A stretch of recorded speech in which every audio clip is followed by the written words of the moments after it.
Oh, ba't bigla nagkaroon ng usapan sa mga kapatid naman to ngayon? Bigla namang nagkaganoon, ha? Kanina 10K lang, brother. May hatian na may hatian. Ha? Hindi kasi, boss, Eh, ba't kanina 10,000, ready mo na ibenta, hindi pala pang consult? Hindi ako sigurado nun. Kailangan po talagang Nagbago isip eh. Magkakapatid eh. Para lang malinaw, ha?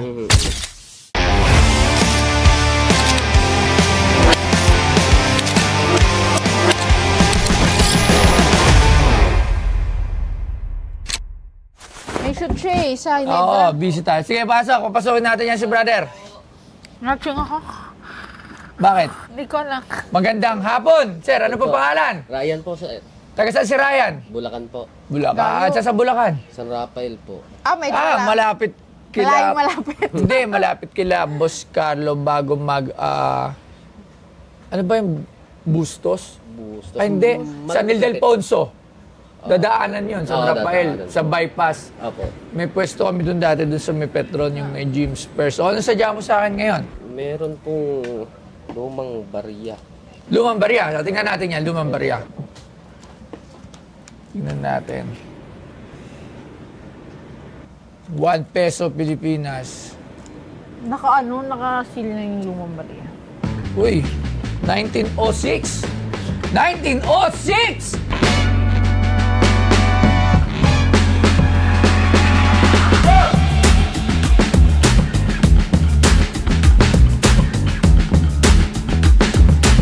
Itinuring na hari ng Philippine Pesos, ang kwento ng 1 peso 1906S ay may kinalaman sa ekonomiya ng mundo noong panahong iyon. Noong unang bahagi ng 1900s at bago ang panahong ito, ang mundo ay sumunod sa mga pamantayang ginto at pilak. Nangangahulugan ito na ang halaga ng mga barya noon ay katumbas ng kanilang timbang sa ginto o pilak. Ang bigat ng 1 peso silver coin na humigit kumulang 27 gramo ay eksaktong 1 peso. Pagkatapos, simula noong 1905, nagkaroon ng pandaigdigang kakulangan sa silver bullion at nagsimulang tumaas ang mga presyo ng pilak na lumampas na ito sa halaga ng mga barya. Kaya, ang lahat ng 1906S, ang S Mint Mark ay kumakatawan sa San Francisco Mint.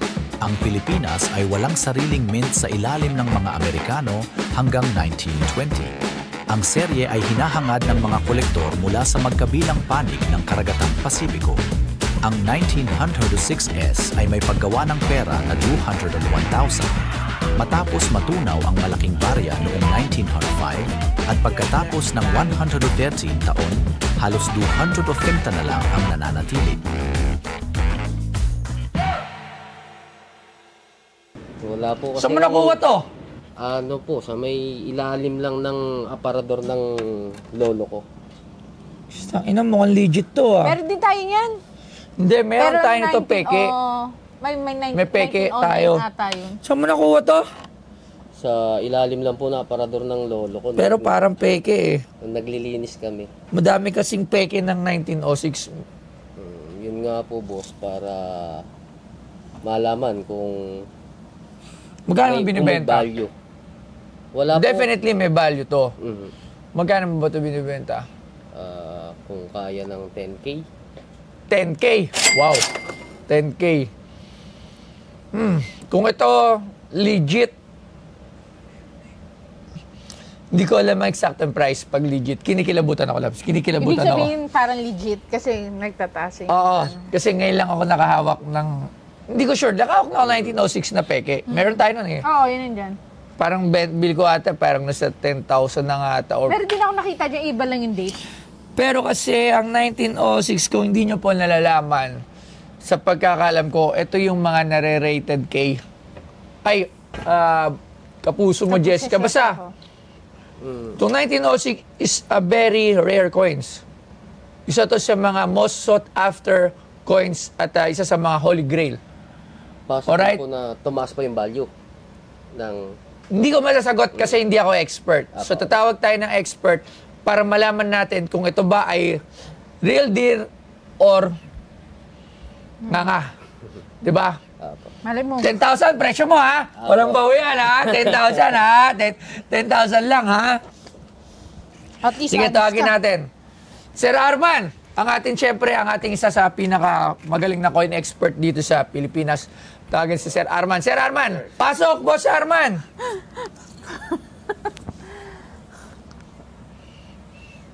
Uy, kaya tayo nakita. Boss Arman. Hindi ko alam. Inamoy-amoy pa. Hulaan mo ano tong hawak ko. Coins. Tama nga naman. Dali mo ko dun. Pero, hulaan mo. Holy Grail. 1906. Holy Grail, sabi mo eh. Coins. Kaso ang tanong, kung legit. Di ba maraming peke nito? Oo, sobra. Kaya tinawag kita. Meron ka dito nun eh. Yun nga, hinahanap ko, ano ba ang amoy ng legit? O pare-pares lang siya? Actually, yung mga fake niyan, amoy tanso. Maamoy mo, malansa. Pamoy nga ako. Parang malansa eh. Hindi. Bawal to sa'yo, may chemicals to, di ba? Ba't may namoy? Naman. Hindi, grabe naman to. Eto na.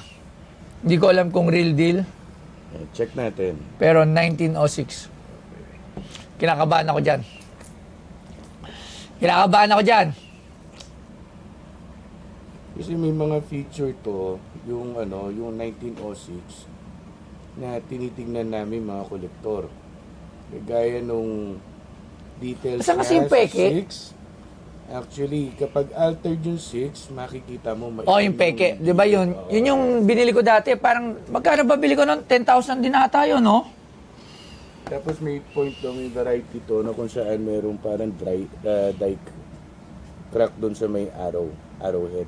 Isang araw, Ed. Dito. Between feather Bakit? and shield. Yun yung isa sa mga feature nung die na yon na legit, na kung saan nagkaroon siya ng die crack doon. Andyan, meron dyan. Pag legit. Oo.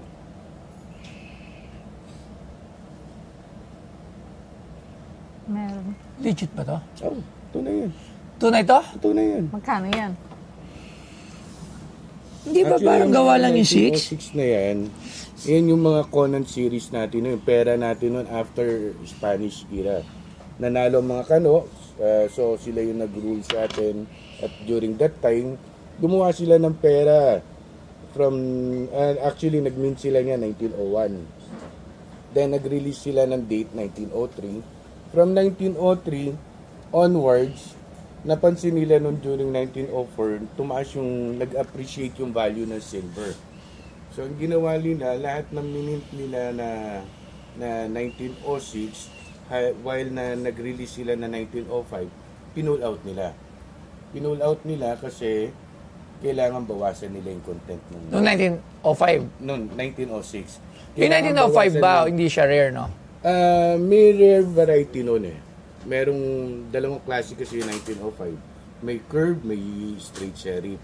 Yung curve, makikita mo na yung 1 niya, curve yung 1 na ganon. May ganon. Hindi, ganon, curve siya.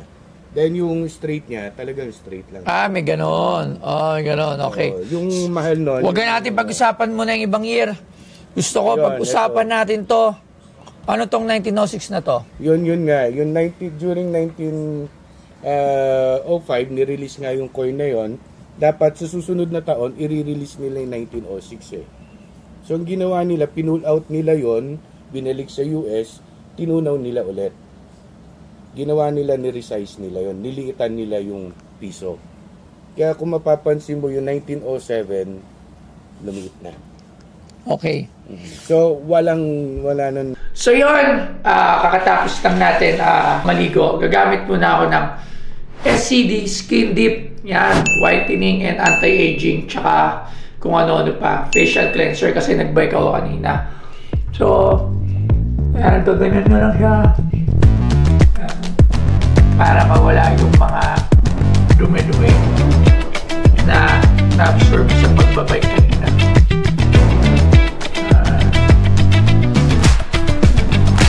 Tapos nyo i-scrub ng ganyan. Napakadali lang. I-wash nyo na.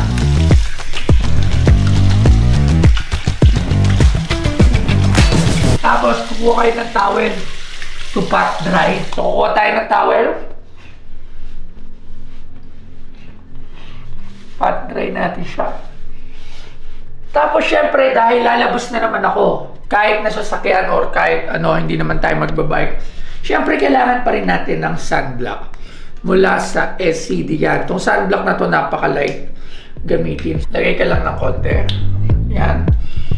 Tapos, igaganyan mo lang siya. Para paglabas mo, protektado ka sa mga masamang elemento na binibigay ng araw.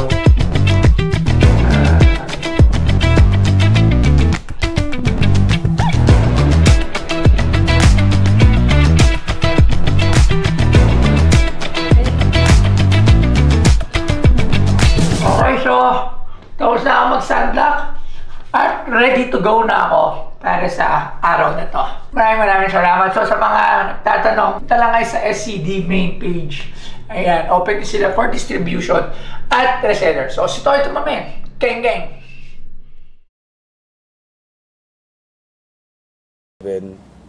Lumiit na. Okay. So, wala nang 1906 noon. May mga unang na-issue, although kakaunti lang. So ito, legit na 1906. No, tunay yan. Tunay yan na 1906. Gaano ka konti ang 1906? Sabi nila dati, around 1,000 o 2,000 lang yun na nag-circulate. Pero Swerte naman. hanggang ngayon, yung mga lumalabas sa kolektor, meron pa eh. Meron pa. Siguro yun yung mga time na hindi recorded yung ibang hawak ng ibang tao. Okay. So ito, magkano naman ang value nito? Depende sa grado. Kasi yung dissenting 1906 na lowest grade around 200k, 300k. So nagre-range siya from that price. 200k. Swerte naman nito, nakuha niya na siya. Kasi yan yung napalabas ko, napalabas sa iba na parang million worth eh. Oo. Yun yung yung mga Dito ka kuya. from ranges from AU50 and up. Okay. AU50 noon Sige. around 900. Huwag na natin to patagalin. Anong grade yan? Sa tingin mo? BF. Ano yung BF? Very fine. Very fine. Oo. So pag pinagrade yan, probably yun yung Yan yung grade niya. yung grade. Magkano ang halaga ng BF? 200k. Oh my God. Oh, 10,000 lang, di ba? Magkano pa grade? Depende sa TPG pero minimum is 2.5. Oh. 2.5, then kapag higher tier or high catalog yung mo, plus 1,000 pesos. So ito, magkano market value nito? Market value niyan as raw, yun, 200. 200,000. Wow. Pag graded, syempre, may additional pa yun. 200,000 pesos. Ano ba yung nataas pa rin ba yung value niyan pagka ano? Nataas pa rin. Continuous ang taas ang value nito. As long as may mga recorded na pina-auction, same grade, tapos yun yung last hammer price niya is tumaas dun sa before dating record. So yun yung na magiging basehan ngayon nun, yung current price niya. Dahil bago ang lahat nga pala, meron pala tayong coin fair. Sa darating na, kailan pala yung coin fair natin? August 23 to 25. August 23 to August 25, saan yan? Sa Westin Hotel. Westin Hotel, Ortigas. Alright, andun ang Pinoy Pawn Star, tsaka mga iba't ibang klaseng mga coins, NBA cards, collectible sa lahat ng mga kolektor nandoon. August 23 to 25. 20 to 25. Maraming salamat, Sir Arman. Dapat din na natin. Nag-promote ka pa dito. Thank you very much. Thank you. 10,000. 200,000. 80,000? 80. Hindi niya rin in-expect. Hindi ko na-expect, sir. Nagulat ako. 80,000. Hanggang magkano, sir? Hindi, 80,000 to nga binibili sa'yo eh. Ikaw? 80,000. Pwede bang sir? Pag-usapan muna namin ng mga kapatid ko. Oh, ba't bigla nagkaroon ng usapan sa mga kapatid naman to ngayon? Bigla namang nagkaganoon, ha? Kanina 10K lang, brother. Hatian na may hatian. Ha? Hindi kasi, boss, ano... Alam mo kasi, ang tagal ko naghahanap ng 1906 kaso yung mga pinapakita sa akin, mga naka-grade, mga tataas ng mga grade niya, kaya medyo mahal. So ito, Ray, ano to, ang tawag dito? Raw. Oh, galing ni Yuki. Ito kasi raw, ito yung mga hinahanap ko na ako na magpapa-slab. 90,000. Kailangan kasing i-consult din, boss, yung mga kapatid ko eh. Eh, ba't kanina 10,000, i-ready mo na ibenta, hindi pala pang consult? Ano, hindi ako sigurado nun. 90,000! Pag-iisipan po muna namin. Alam ka lang, tete, ngayon biglang pinag-isipan! Kanina, 10,000 lang! Hindi, dapat pala 10,000 sinabi Dapat mo na nila ako tumawag lang. Hindi, pero syempre, kailangan para kasi malaman fair. din ng tao, yes. Kasi, katulad nga kanina, wala naman akong kakayahan para malaman kung ito ay original or hindi. Syempre, ayoko rin naman bilhin agad ng 10,000. Pero nung pagdating mo pa lang dito, nung sinabi mo sa akin 1906, sabi ko nga, kinilabutan ako kasi napakabihira nitong coins na to. Nung sinabi mo 10,000, doon ako napaisip na baka kasi alam mo na peke or what. Pero hindi mo pala talaga alam. At legit yung coins na dala mo. 120,000 pesos. Ilan ba kayo magkakapatid? 5 po eh. O 5, divide. Oo, kasi pagka ipinush ko, baka mamaya pag-isipan pa ako. Hindi na, may video naman. Video naman. So, Kung 10,000 nyo yun inano, tapos 5 sila, tig 2,000 lang. Oo. Mas malaki pa nga hatian ngayon eh. kaya, ano po muna siguro, pag-usap-usapan muna po namin. Tapos, pag nakapag... Parang niloloko mo ko, brother. Hindi naman po. Parang nagiging, mukupera ka ngayon. Hindi, joke lang. 130,000. Yun na po, ano muna, Ayaw. pag-uusapan po muna namin. 150. Last na tawad, 150. 1 million. Gagi. Wow. Hindi naman. Ano, napaisip niya ka? Napaisip niya. 150,000. Kailangan po talagang ano eh. Nagbago mag-usap-usap isip muna eh. tayo magkakapatid eh. Para lang malinaw Mhm. kasi ganito yan.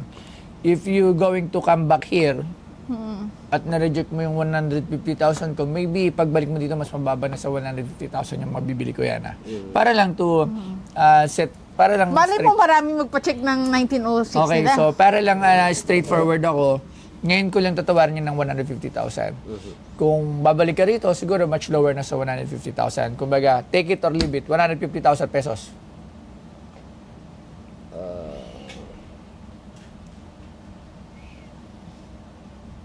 Pinakamaganda po talaga, Boss Totoo, Toyo. ganyan. Kailangan po kasing pag-usapan muna naming magkakapatid. Kasi pagka ako lang sabihin, naging hindi ako fair sa kanila. $5,000. Magkano yun? Ha? Hindi, joke lang. Sige, hindi kita mapilit. Ang swerte mo, brother. Dahil kanina 10,000 lang, Oo nga, binibenta mo. 10,000, dito 2,000 Ngayon, sila ayaw mo na siya ayaw ibenta? niya ibenta. Binibili ko na lang 150 from 10,000, ayaw mo pa rin ibenta.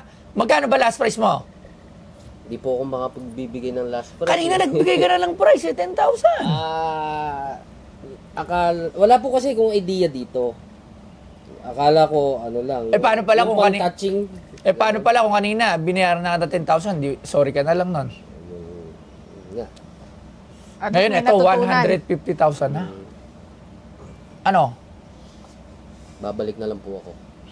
Sige, hindi na kita pipilitin. Pasensya na at salamat po. Maraming salamat.